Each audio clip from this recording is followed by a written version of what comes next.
Apreciados cursantes, vamos a continuación con la exposición del doctor Gonzalo Uzcamaita. Él nos saluda desde el hermano país de Bolivia y nos va a abordar el tema del debido proceso, presunción de inocencia. Estimado doctor, la audiencia es toda suya. Muy bien, muchísimas gracias, muy buenas noches para todos. Un agradecimiento a Latin Juris por la invitación para poder compartir una vez más esta aula virtual y poder transmitir alguna experiencia y poner algunos temas para el debate acerca del debido proceso con uno de sus elementos que es considerado vital, una de sus vertientes, como es el principio de presunción de inocencia. Y vamos a comenzar esta pequeña charla indicando que realmente este es un tema de debate. Un tema de debate en el sentido de que los conceptos que se tiene acerca del debido proceso son muy variados. Pero podemos decir que el debido proceso es una institución realmente importante y es muy compleja.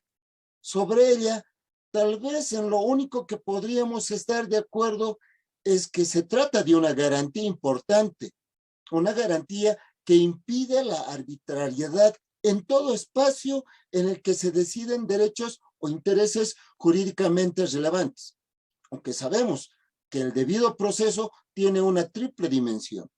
Es considerado una garantía, es considerado un derecho y también es considerado un principio.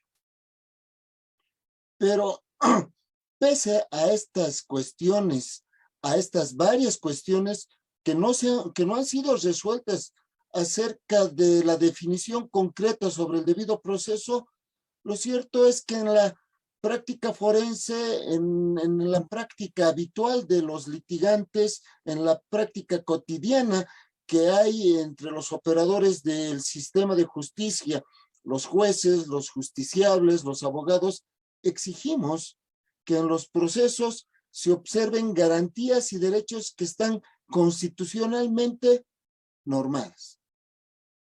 A estos efectos, sin terminar de discutir sobre los contenidos y alcances que tienen, convenimos en que algunos derechos, algunas garantías, algunos principios del debido proceso son totalmente imprescindibles para que un proceso sea considerado justo. Si bien es cierto que el derecho humano al debido proceso o al proceso justo, como es conocido en algunas otras legislaciones, tiene existencia jurídica desde la persona y por tanto, al margen de su reconocimiento en la norma positiva, también es verdad que su reconocimiento en la Constitución se muestra como una herramienta eficaz para lograr una mayor efectividad jurídica en la realidad. Recordemos, el debido proceso a su vez tiene dos expresiones, una formal y otra sustantiva. Cuando hablamos del carácter formal, nos referimos a los principios y las reglas que lo integran. Tienen que ver con las formalidades ya estatuidas, como lo establece, por ejemplo, el juez natural, el procedimiento preestablecido, el derecho a la defensa, el derecho a tener un abogado, la motivación en su expresión totalmente que esté de acuerdo a lo que dice la Constitución. Cuando hablamos del tema sustantivo, este se relaciona con los estándares de justicia. Estándares como la razonabilidad, la proporcionalidad, que toda decisión judicial debe suponer. Es que el debido proceso exige un proceso judicial razonablemente estructurado. Es decir, tiene que existir la presencia de ciertos mínimos procesales que nos permitan asegurar que este debido proceso como instrumento sirve adecuadamente para cumplir su objetivo, cumplir su finalidad. Sabemos que el debido proceso es un derecho fundamental Es un derecho fundamental complejo de carácter instrumental. Contiene numerosas garantías de las personas y constituye la mayor expresión del derecho procesal.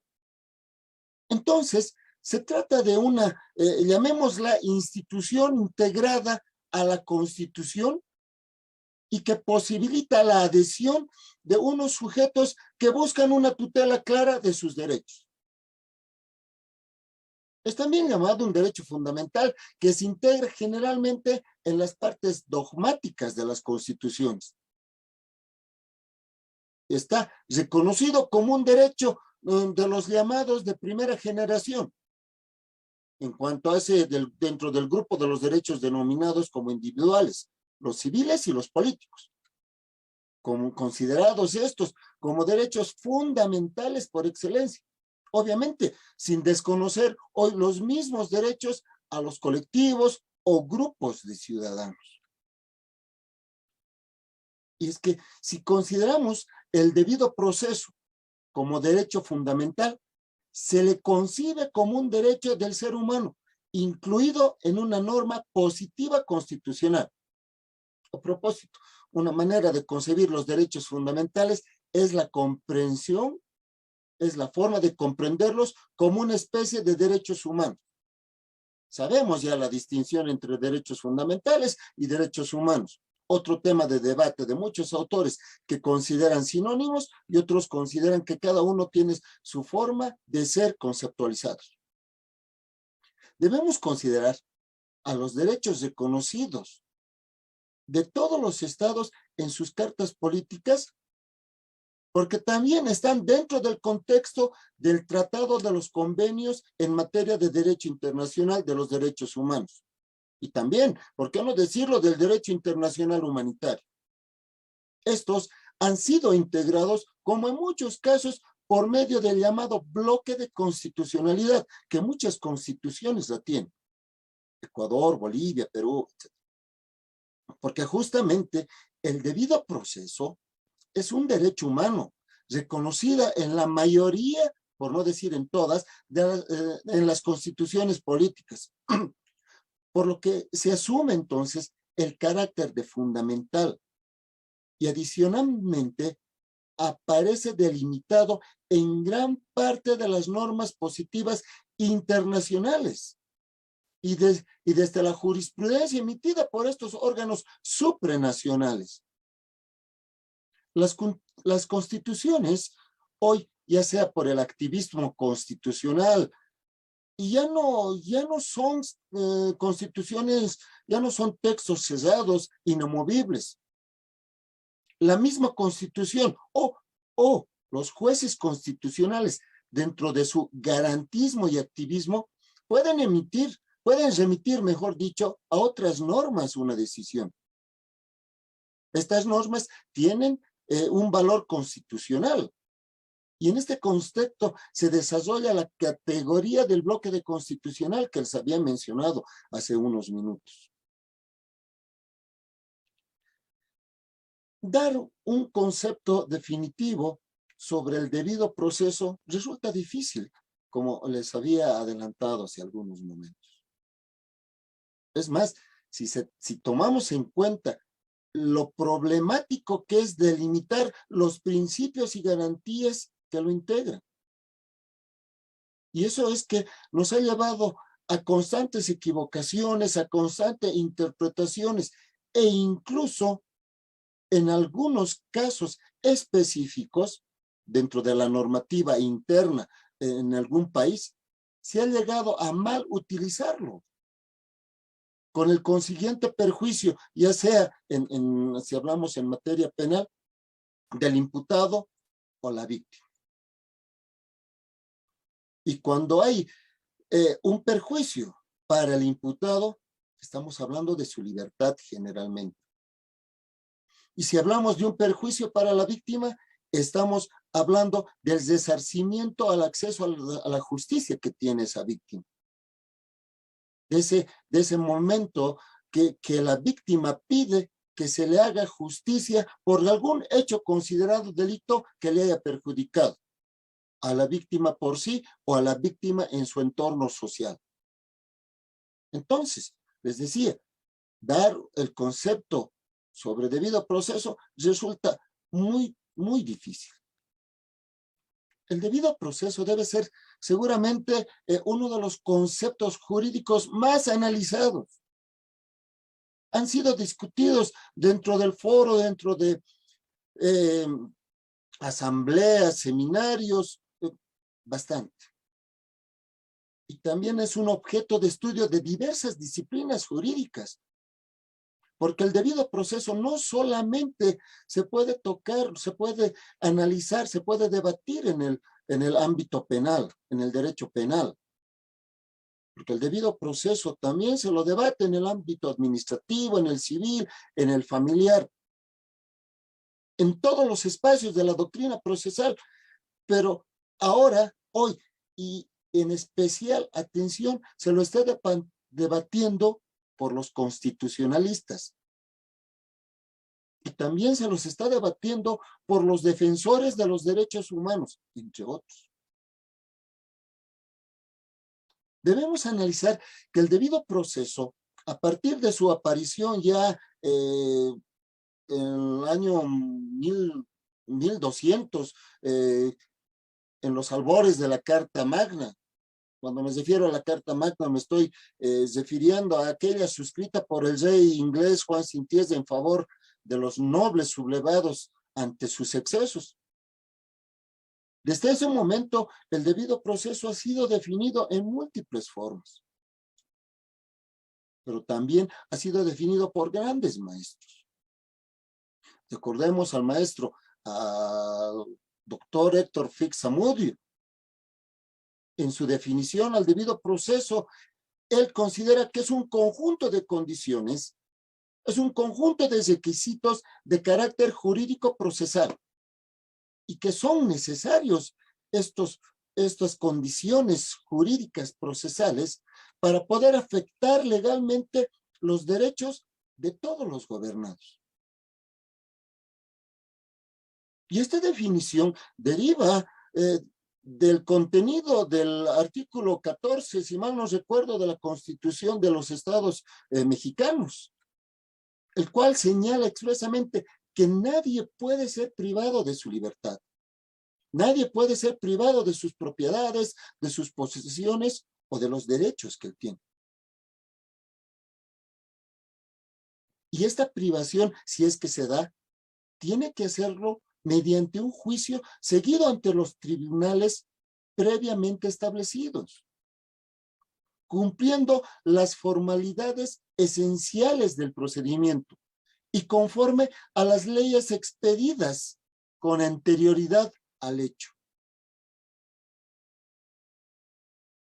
Y es que el debido proceso no solamente abarca una serie de elementos y vertientes que marcan para favorecer, para proteger los derechos humanos. Y les decía que el debido proceso no es solamente un instituto, sino que aglutina una serie de elementos. Y uno de los elementos es lo que ahora vamos a analizarlo. Este vertiente o elemento, como quiera conceptualizarlo, del debido proceso, es el reconocimiento de la presunción de inocencia. Porque ya es un derecho constitucional, que ha sido una conquista del derecho penal constitucional. Porque el derecho constitucional viene a determinar que la presunción de inocencia no es un principio general del derecho. No es algo que se le impone a la actividad judicial, sino es un derecho constitucional de aplicación inmediata, que vincula a todos los poderes públicos, a todas aquellas instituciones que están inmersas para poder velar los derechos de las personas. Y cuando hablo de poder velar los derechos de las personas, me estoy refiriendo a ese derecho de la persona a lograr una justicia pronta, efectiva, eficaz, eficiente. Ahora bien, el reconocimiento, perdón, el reconocimiento a la presunción de inocencia como derecho constitucional implica que la misma no sea absoluta. Porque si fuera de esta forma, o sea, en el sentido de que alguna barrera o medida de contención, tanto para las instituciones como el Ministerio Público y la policía, si actuáramos de esa forma, poniendo algo que pueda materializarse en el hecho de no permitir la presunción de inocencia, pues estaríamos perjudicando a la administración de justicia. Estaríamos perjudicando al Poder Judicial, porque estos se verían limitados por el ejercicio de otros derechos, que también tienen rango constitucional, como el de la verdad material o como los derechos infraconstitucionales o como los derechos que también tiene la víctima. Con esto no estoy diciendo que el derecho a la presunción de inocencia tiene que hacerse a un lado para respetar otros derechos. A lo que me refiero es que el derecho a la presunción de inocencia tiene que ser respetado desde un primer momento hasta un momento final, que enseguida lo vamos a ver. ¿Cuál es ese momento final? Y es que tenemos que analizar conceptualmente qué significa tener o el respeto al derecho de presunción de inocencia. Básicamente, el diccionario de derechos de Osorio Cabanelas lo define como aquel derecho que ampara en los enjuiciamientos de tipo liberal a los acusados, cuya responsabilidad debe probar el acusador para fundar una condena. Perdón.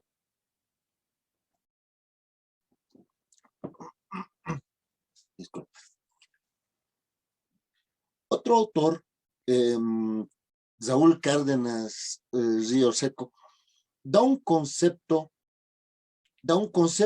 y además da un significado de la presunción de inocencia al señalar. La presunción de inocencia es un derecho subjetivo, público, el mismo que se ha elevado a la categoría de derecho humano fundamental, pues posee su eficacia en un doble plano. Y este doble plano opera en las situaciones extraprocesales y constituye el derecho a recibir la consideración y el trato de no autor o no partícipe en hechos de carácter delictivo o análogos o parecidos a estos. Y es que, por otro lado, el referido derecho opera fundamentalmente en el campo procesal. Y cuando opera en el campo procesal, tiene un influjo decisivo en el régimen jurídico de la prueba. Otros autores, se me ocurre Vega Torres, indica que la presunción de inocencia tiene tres significados claramente diferenciados, dice. Uno, es una garantía básica del proceso penal.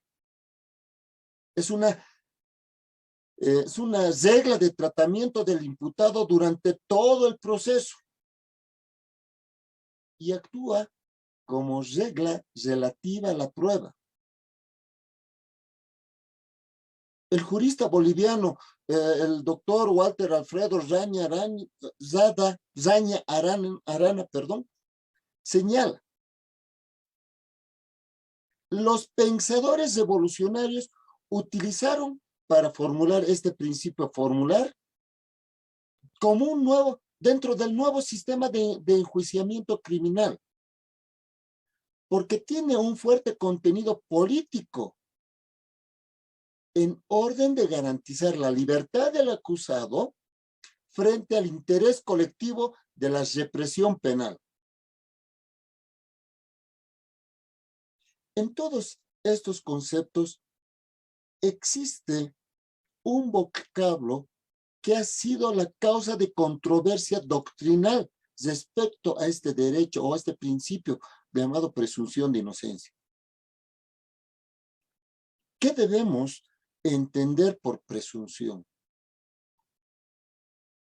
Recordamos, la presunción de inocencia, dada la naturaleza jurídica de las presunciones, debería ser estudiada en el derecho procesal, precisamente en el tema de las pruebas, también denominado derecho probatorio.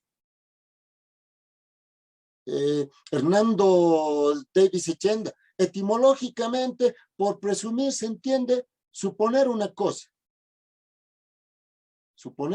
cierta sin que esté probada o sin que nos conste. Eso es presumir para este autor.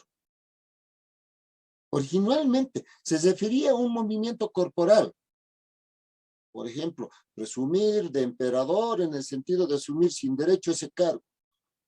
O solo en un sentido figurado que se daba el significado de suponer o admitir.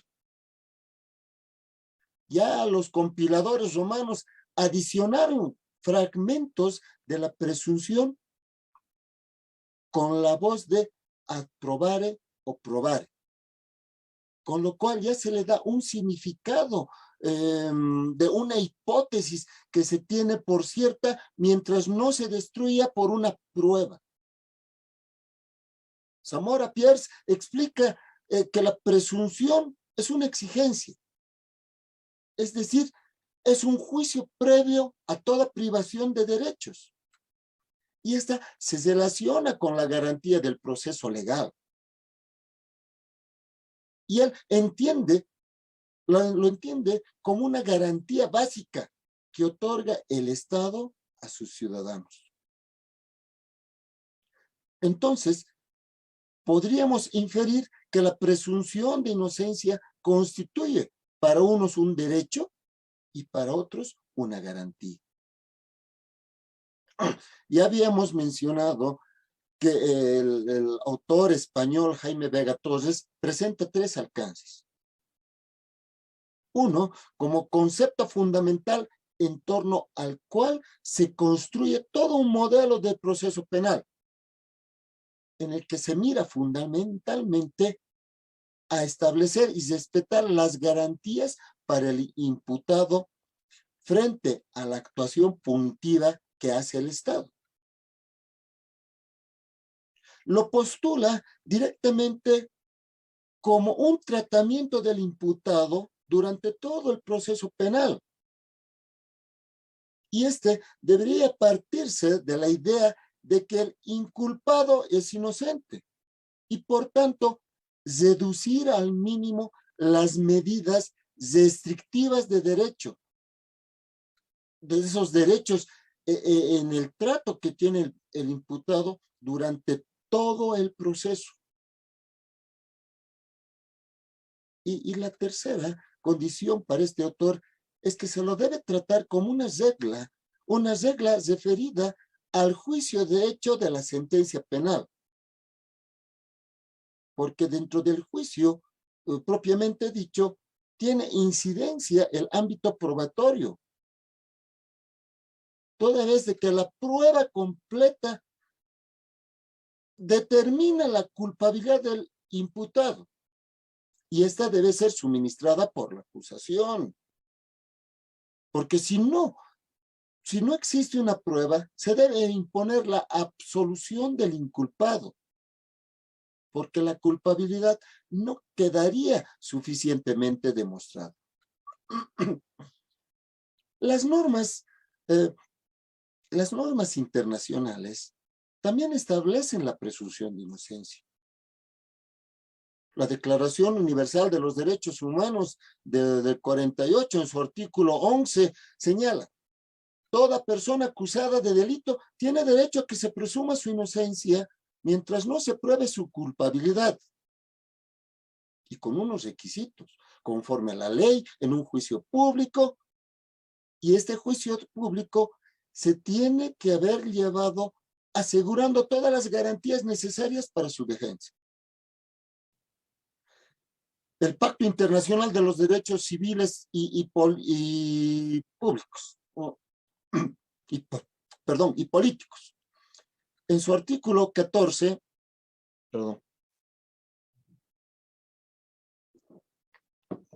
en su artículo 14 decía, también garantiza la presunción de inocencia. Toda persona acusada de un delito tiene el derecho a que se le presuma la inocencia mientras no se pruebe su culpabilidad conforme a la ley. La Convención Americana sobre Derechos Humanos, Pacto de San José de Costa Rica, garantiza la presunción de inocencia en su artículo 8, parágrafo 2, cuando señala, toda persona inculpada de delito tiene derecho a que se presuma su inocencia mientras no se establezca legalmente su culpabilidad.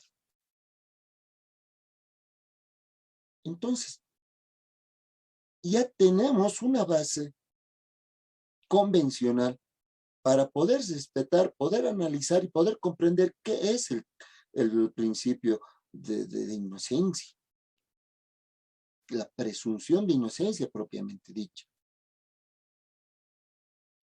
La interpretación del Tribunal Constitucional Español entiende y expresa que debe entenderse por el principio de presunción de inocencia la comprobación de la existencia de una actividad probatoria de cargo. Pero esta actividad probatoria de cargo debe ser practicada practicada con todas las garantías a través del cual sea posible considerar razonablemente, dice, que sea acreditado el hecho punible y además sea acreditado la participación del acusado en ese hecho. El principio de presunción de inocencia se inspira en que todas aquellas reglas que rigen el proceso penal y lo configuran como un proceso justo, debe llevarse respetando todas las garantías. El Tribunal de Apelación puede infringir el orden jurídico cuando modifica el factum del sentido absolutorio por otro de sentido condenatorio. Porque podría valorar pruebas sin la garantía de inmediación. Porque esa garantía no es la única que debe respetarse en fase de apelación, ya que también se deben respetar las condiciones de oralidad, inmediación, contradicción, publicidad. Porque si se deja a un lado estas garantías, no se dan los presupuestos mínimos para que la defensa pueda actuar. Entonces, con esto estamos definiendo que la presunción de inocencia se debe admitir, se debe proteger y se debe garantizar desde el primer momento que se inicia el proceso, y no es solamente hasta el final de un juicio, sino que también va más allá en los tribunales de apelación. Ya recordemos que más o menos en la segunda mitad del siglo XX, los sistemas de justicia han sufrido un fenómeno de transformación. La progresiva internacionalización de los derechos humanos y la creación de mecanismos e instituciones internacionales de protección de estos, como el Tribunal Europeo de Derechos Humanos y la Corte Interamericana de Derechos Humanos, que bajo el principio de convencionalidad también están presentes dentro del derecho interno. Porque ya se mencionó que dentro del bloque de constitucional, aquellos países o aquellos estados que forman parte de estas convenciones deben respetar no solamente los derechos y garantías de los derechos humanos internamente, sino que también deben ser respetados convencionalmente.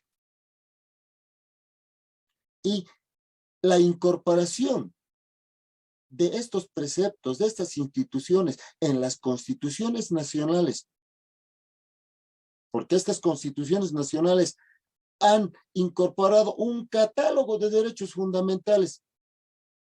Se les ha otorgado no ya con una finalidad meramente programática, sino con una mentalidad, con una finalidad de eficacia inmediata y directa. Estos catálogos de derechos fundamentales que se vinculan para todos los órganos públicos, habíamos dicho. Podríamos mencionar también que el principio de presunción de inocencia es un derecho sustantivo fundamental, porque deriva de la necesidad de considerar a toda persona como inocente hasta en tanto se demuestre su culpabilidad. Porque esta es una afirmación de que el individuo nace libre. La dignidad humana como base fundamental de los derechos humanos, los derechos fundamentales, nace libre. Pero también se puede entender que el derecho sustantivo fundamental es aquel que se encuentra consagrado en la ley, es decir, dentro de la Constitución. Entonces, ya se le da una importancia a la personalidad del individuo. Pero más allá de este tipo de reflexiones de tipo filosófico, si, digamos, no está contemplado el llamado principio de presunción de inocencia como derecho sustantivo fundamental en la Constitución, no adquiere tal calidad sustantivamente, normativamente, pero sí adquiere tal calidad por esa dignidad humana que tiene esa persona.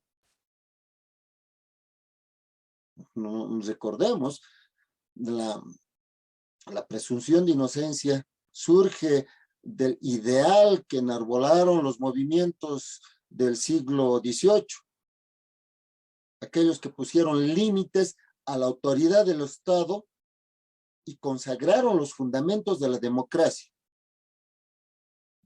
dejando a un lado ese poder autoritario de los gobernantes. Específicamente, en materia penal, esto significó que se ha limitado la acción punible del soberano y se han causado los procedimientos de justicia con reglas apegadas a los principios del debido proceso. Entonces, y por este motivo, la presunción de inocencia ya forma parte de la Declaración de los Derechos del Hombre y del Ciudadano, que se ha promulgado por 1789, dentro del marco de la Revolución Francesa. Y recordemos, en su artículo 9 establece: todo hombre se presume inocente mientras no sea declarado culpable. Reiterativamente, esta frase va apareciendo ya no solamente en la normativa interna, también en la normativa internacional. Porque tanto los textos internacionales como las constituciones regionales, nacionales, internas, incorporan este conjunto de derechos fundamentales de carácter y de contenido procesal. Porque a través del reconocimiento internacional, a través del reconocimiento constitucional del derecho al debido proceso, que, reitero, es un proceso con todas las garantías o un proceso justo, se plasma la normativa en los diferentes códigos penales y es hoy día una realidad incuestionable. Y es que una de las características del Estado de Derecho es considerar al imputado como un sujeto procesal y no como un objeto del proceso.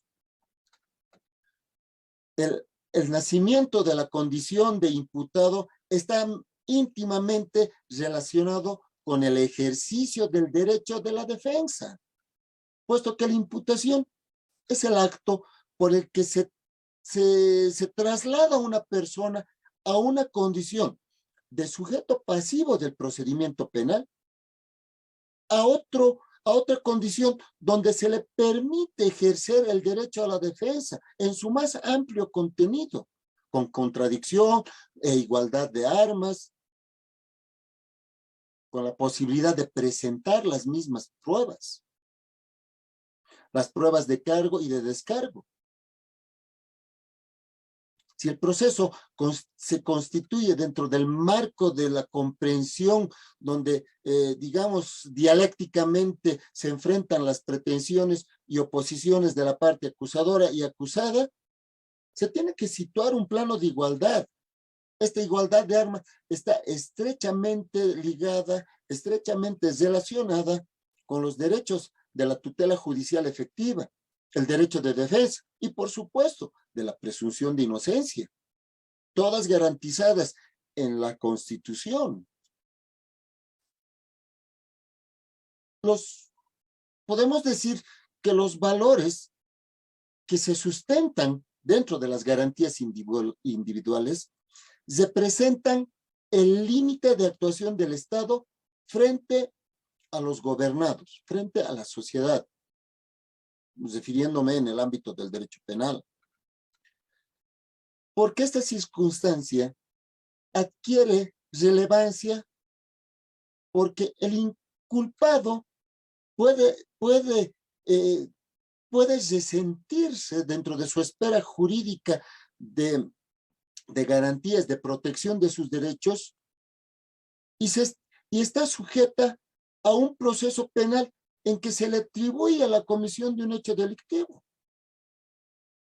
Entonces, el ius puniendi del Estado está limitado por los principios fundamentales del derecho penal, cuya esencia son los derechos humanos.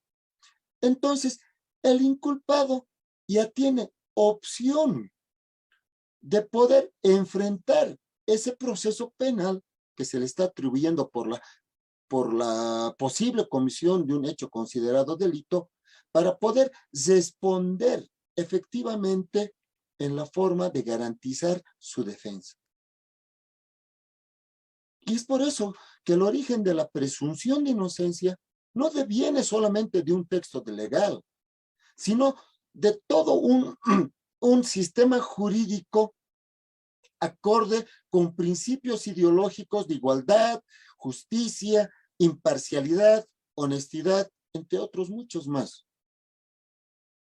Pero no menos importante es prever que dentro del marco legal, este principio fundamental está presente para todo Estado democrático de derecho. Porque es un derecho fundamental a favor de todo inculpado. Y al ser esta una cuestión central de todo sistema democrático de justicia que tiene por objeto preservar la libertad, la seguridad jurídica y la defensa social, busca proteger a todas las personas, protege a toda la sociedad respecto de la limitación de sus derechos. Por eso resultaría incuestionable que este principio expresamente se reconozca en la Constitución y se responda también a todos los instrumentos internacionales sobre derechos humanos que lo consagran como garantía.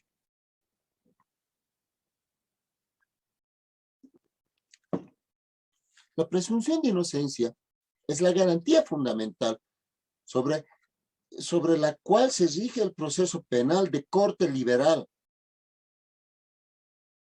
Y este se basa en un anhelo de que los hombres, por tener un sistema equitativo de justicia que proteja los derechos fundamentales de estos hombres frente a la posible arbitrariedad, frente al despotismo de la autoridad que ha existido a lo largo de la historia. O sea, que este principio es el que sostiene la decisión de los juzgadores de absolver al justiciable cuando no se pruebe plenamente su culpabilidad. Porque también tiene antecedentes históricos remotos, como en el digesto. Cuando se habla, cuando la famosa frase que está en el digesto, es preferible absolver a un culpable que condenar a un inocente. Y esto implica la aplicación del debido proceso penal. Reiterando una vez más que se requiere la observancia de las garantías previstas en las leyes fundamentales o instrumentos, los instrumentos internacionales. Muchos países se encuentran vinculados al respeto del derecho a la presunción de inocencia a raíz de los instrumentos internacionales que ellos han suscrito. La Convención Americana, en su artículo 8, ya el Pacto de José de Costa Rica, en realidad ya los hemos nombrado.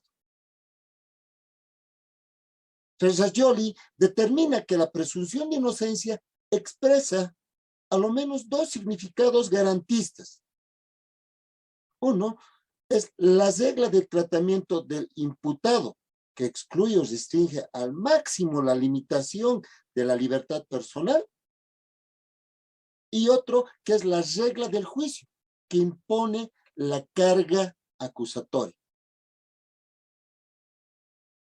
Es cierto que para que se desvirtúe la presunción de inocencia, se requiere de un modelo constitucional de valoración de la prueba, el cual implica que de un fallo condenatorio es preciso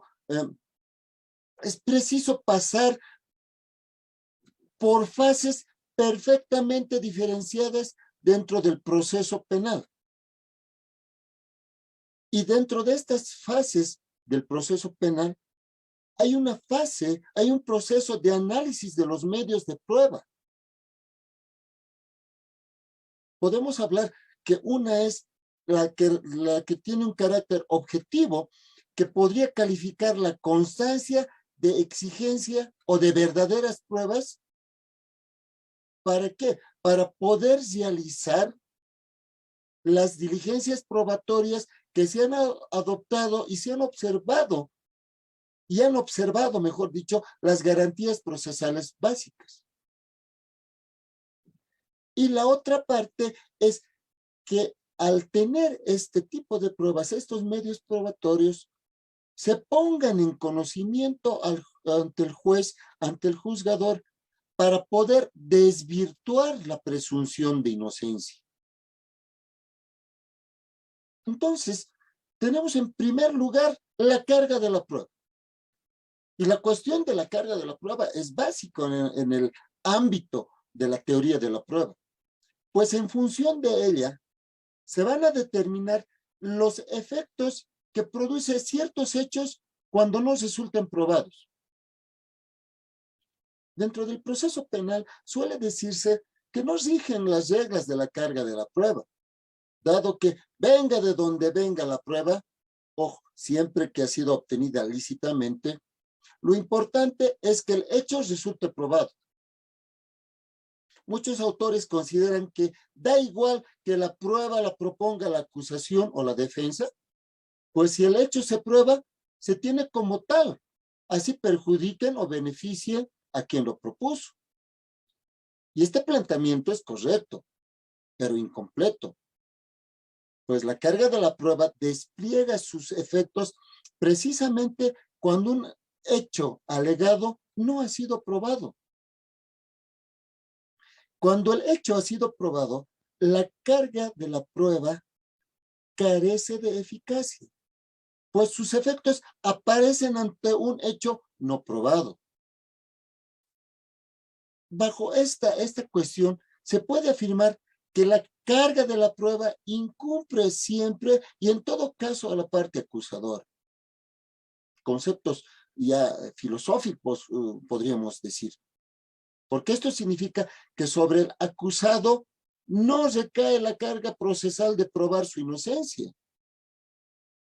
Esta ha de presumirse en tanto que la parte acusadora no pruebe lo contrario.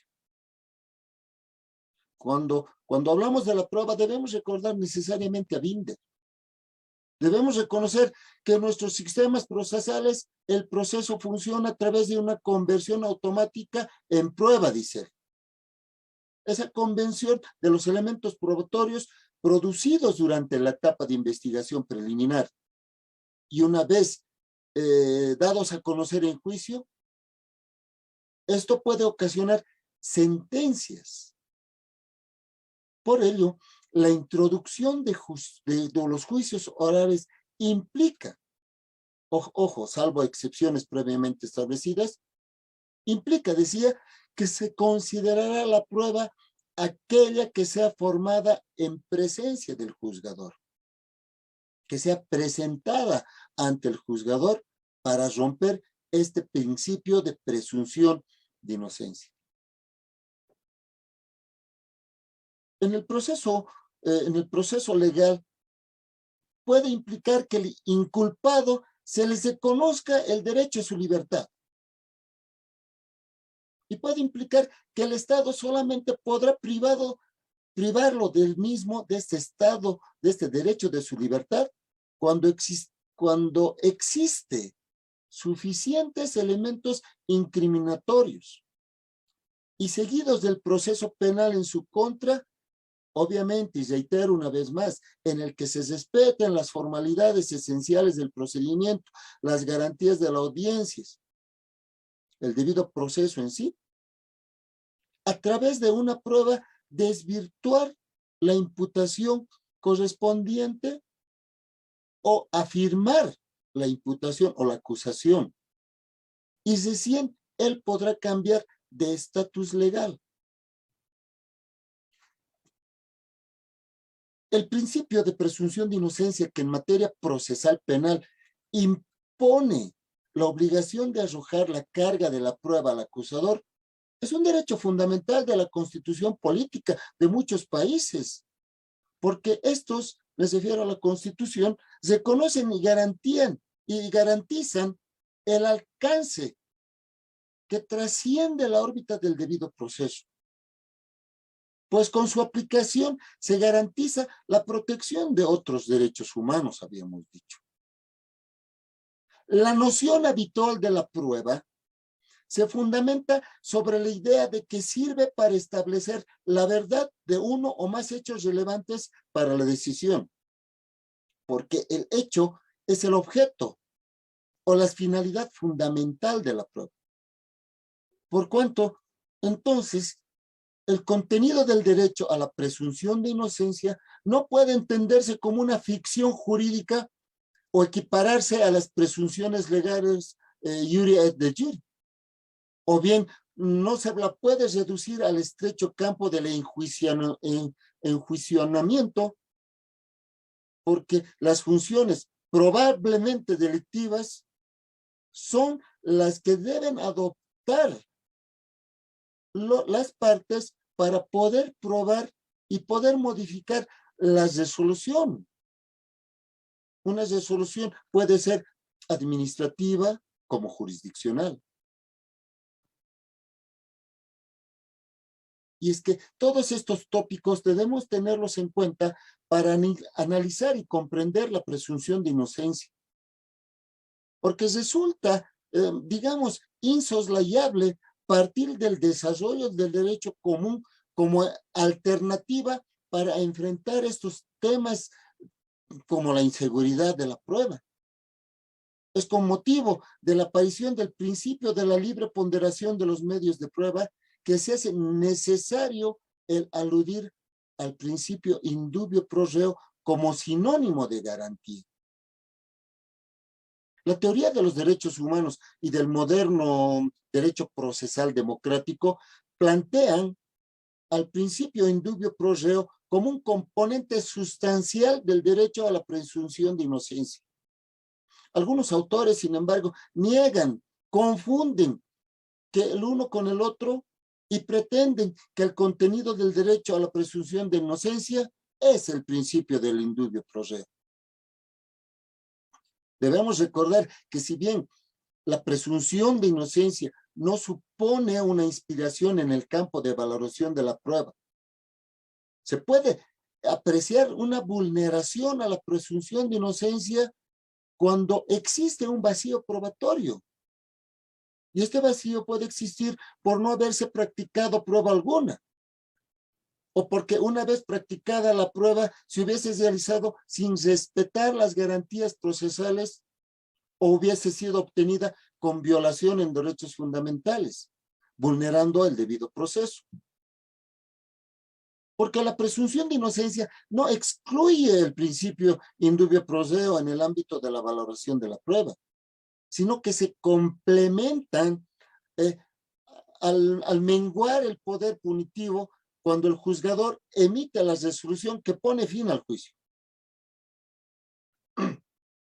Entonces, el derecho a la presunción de inocencia comprende y se contempla con el principio de la libre valoración de la prueba dentro del proceso penal y corresponde a los jueces y tribunales decidir que la sentencia condenatoria se fundamenta en auténticos hechos de prueba y que esta actividad probatoria sea suficiente para generar en el tribunal o en el juzgador la evidencia de la existencia, no solamente del hecho punible, no solamente de ese hecho considerado delito, sino también la responsabilidad penal que este sujeto, que este imputado tuvo dentro de este hecho. Y de esta manera recién se puede desvirtuar la presunción y que la presunción de inocencia puede ser desvirtuada o destruida mediante una mínima actividad probatoria. Entonces, no es solamente indicar la responsabilidad penal sobre ese hecho considerado delito, sino también se debe indicar y se debe probar para romper esta presunción quién lo hizo, cómo lo hizo, la forma que lo hizo. En Bolivia, la presunción de inocencia se encuentra reconocido en el artículo 116 de nuestra Constitución Política del Estado Plurinacional. Ahí se establece claramente cuando indica, se garantiza la presunción de inocencia durante el proceso. En caso de duda sobre la norma aplicable, regirá la más favorable al imputado o procesado. Asimismo, el artículo 6 de nuestro procedimiento penal determina claramente: todo imputado será considerado inocente y tratado como tal en todo momento, mientras no se declare su culpabilidad en sentencia ejecutoriada. Entonces, ¿qué significa? Significa que no solamente dentro del proceso penal, una vez concluido con la sentencia, se rompe el estado de presunción de inocencia del imputado, sino que esta sentencia debe ser ejecutoriada. Debe considerarse, debe tener la cosa juzgada. Debe estar dentro de este ámbito. Y es decir, es ahí donde se rompe esta presunción de inocencia. Lo que implica que se mantiene este estado de inocencia aún durante los recursos, al imponer los recursos. Recordemos lo que mencionaba hace algunos momentos atrás. La génesis del principio de inocencia se halla inmersa en la Declaración de los Derechos del Hombre y del Ciudadano. En su artículo 9, considera inocente a todo hombre hasta que haya sido declarado culpable. Entonces, la presunción de inocencia está dirigida a conservar el estado de inocencia de toda la persona durante todo el trámite, aún en el momento de acudir a segunda instancia, aún en el momento de acudir a la aplicación de los recursos que la ley la franquea. Porque solamente la sentencia condenatoria firme es el instrumento idóneo capaz de verter el estado de presunción de inocencia del procesado a un estado de culpabilidad. Siguiendo esta lógica, cuando un imputado es cautelado, es decir, cuando está detenido preventivamente, aún goza del estado de inocencia. Recordemos que las medidas cautelales personales, aquellas que implican la detención preventiva de un imputado en un centro penitenciario, solo sirven para asegurar la presencia de esta persona, de este imputado, en un probable juicio. Y sirve para desvirtuar los riesgos procesales de fuga u obstaculización.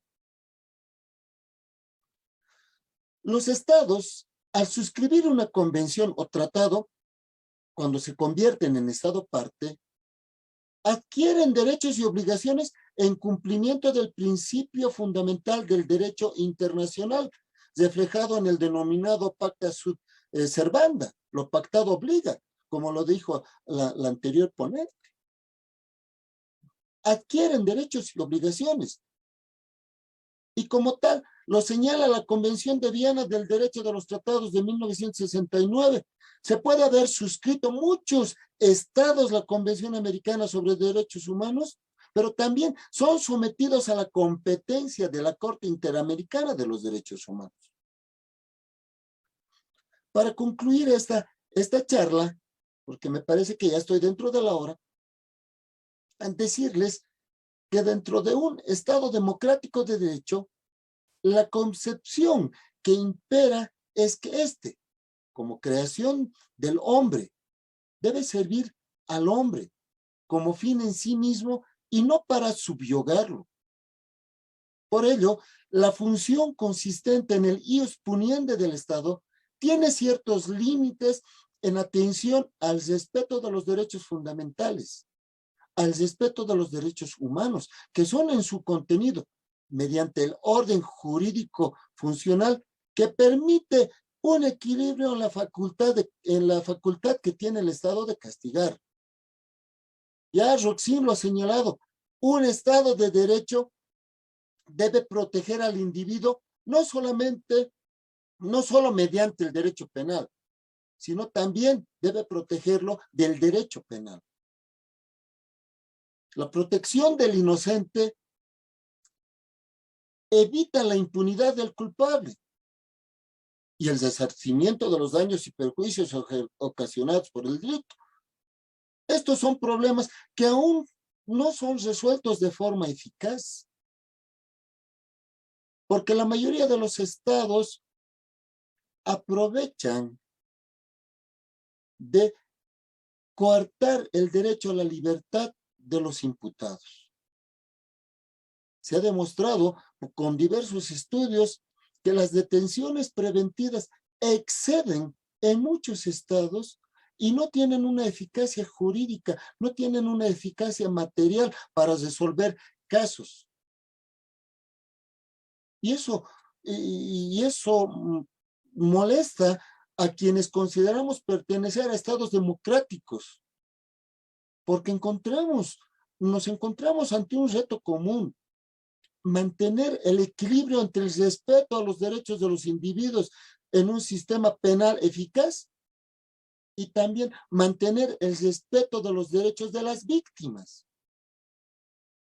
Y este reto ha sido entendido a través de reformas de los sistemas procesales de justicia penal.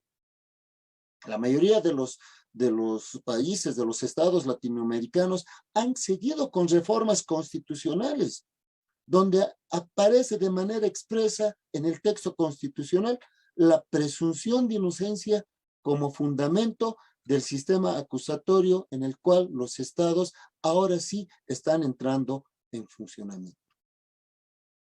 Eso es lo que quería compartir con ustedes. Son temas de reflexión. Les agradezco muchísimo la atención y ha sido un placer estar presente en esta actividad. Muchísimas gracias, doctor, por tan valioso aporte. Realmente para nosotros es muy grato su compromiso con la academia, estos temas son tan importantes, trascendentales para la región y pues un gusto tenerlo con nosotros esta noche y esperamos tenerlos en eventos futuros académicos. A continuación me permito, doctor, en razón del tiempo voy a compartir algunas preguntas. Principalmente voy a dar paso aquí en Zoom a la doctora Emelda. Tiene levantada la mano. Doctora, por favor, tiene la palabra. Muy buenas noches con todos. Doctor Gonzalo, excelente disertación. Doctores, aquí en el Ecuador, en el artículo 76, numeral 2 de la Constitución de la República del Ecuador, nos dice que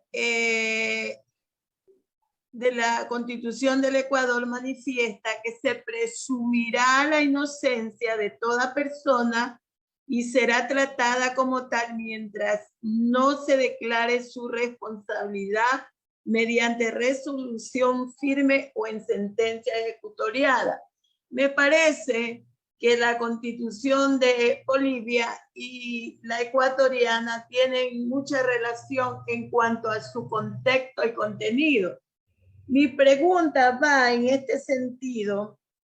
La presunción de inocencia prevalece ante una presunción de culpabilidad, doctor, porque es lo que, lo que dice pues en nuestra Constitución en el artículo 76, ¿no?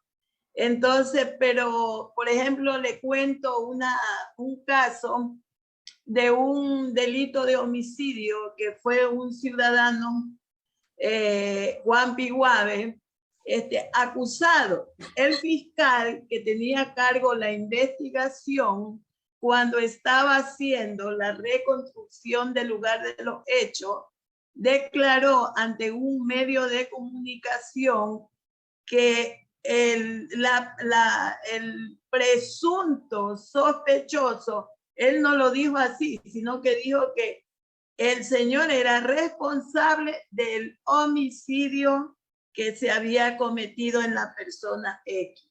Entonces, él adelantó criterio, porque después el tribunal, porque llegó hasta el tribunal, declaró el estado de inocencia de esta persona. Eso quería compartir con usted, doctor, y la pregunta que le hice. Muchísimas gracias. No, gracias a usted. Y este es un tema recurrente en varios estados, no solamente en Ecuador, también acá en Bolivia, en Perú, en Chile, en muchos estados de Latinoamérica ocurre lo mismo. Es decir, que si bien la presunción de inocencia está reglada, está normada, es un derecho constitucional porque en nuestras constituciones así lo dice y lo reiteramos enfáticamente, toda persona es inocente mientras no se demuestre su culpabilidad en un juicio y mediante una sentencia, una resolución, dice en Ecuador, ejecutoriada. Es decir, que no haya ningún otro tipo de instancia para poder acudir, ¿no? Para poder recurrir. Cuando ocurre eso, es decir, cuando se emite una resolución condenatoria y esta ya ha sido ejecutoriada, es decir, ya se lo trata como cosa juzgada, ya es que recién se rompe ese estado de presunción de inocencia. Ahora bien, le decía que en muchos estados ya las instituciones encargadas de investigar, llámese policía, llámese fiscalía, ministerio público, tienden a culpabilizar, a culpar a las personas por los hechos que supuestamente habrían cometido. Constitucionalmente, el derecho a la presunción de inocencia se respeta y está por encima de ese supuesto derecho, de esa supuesta presunción de culpabilidad propia de los sistemas antiguos, de los sistemas inquisitivos antiguos. No se olvide, estimada doctora, que ahora estamos en un Estado constitucional democrático de derecho. Y los sistemas procesales penales tienden a un sistema garantista. Y siendo un sistema garantista, tenemos que respetar las garantías y derechos fundamentales, los derechos constitucionales, los derechos procesales, los derechos fundamentales de las personas. Entonces, cuando alguien de alguna institución indica que ya esa persona es culpable, está rompiendo, está vulnerando este derecho, esta garantía que está constitucionalmente reservado para todas las personas. Y quizás lo hacen inconscientemente o quizás lo hacen con el solo hecho de poder prevalecer ante la opinión pública, ante los medios de información. Pero sabemos que los abogados, los litigantes, los abogados respetuosos de la Constitución, sabemos que eso no puede ser cierto. No puede ser usado a la presunción de culpabilidad, porque reitero, el derecho a la presunción de inocencia está constitucionalmente normado. Y no solamente constitucionalmente normado, sino bajo los efectos del bloque de constitucional, también está convencionalmente protegido. Ya habíamos hablado de aquellas convenciones a los cuales nuestros países están suscritos y somos parte de esas convenciones. Entonces, es incorrecto que se presuma la culpabilidad de cualquier persona mientras no se demuestre lo contrario. Muchísimas gracias, doctor. En virtud del tiempo, pues le agradecemos y damos por concluido la jornada de esta noche. Muchísimas gracias por su atención. Un abrazo desde Bolivia. Gracias. Igualmente, muchísimas gracias. Apreciados cursantes, muchísimas gracias. Nos veremos el día de mañana.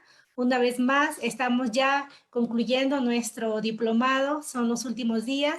Me permito para invitarles a las personas que deseen de pronto acceder al tema del certificado.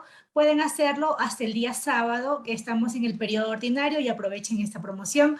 Muchas gracias. Estaremos en estos días compartiéndoles un consolidado con unas preguntas para que puedan estudiar las personas que optan por el examen. El día de mañana nos encontraremos a la misma hora. Tengan todos muy buenas noches.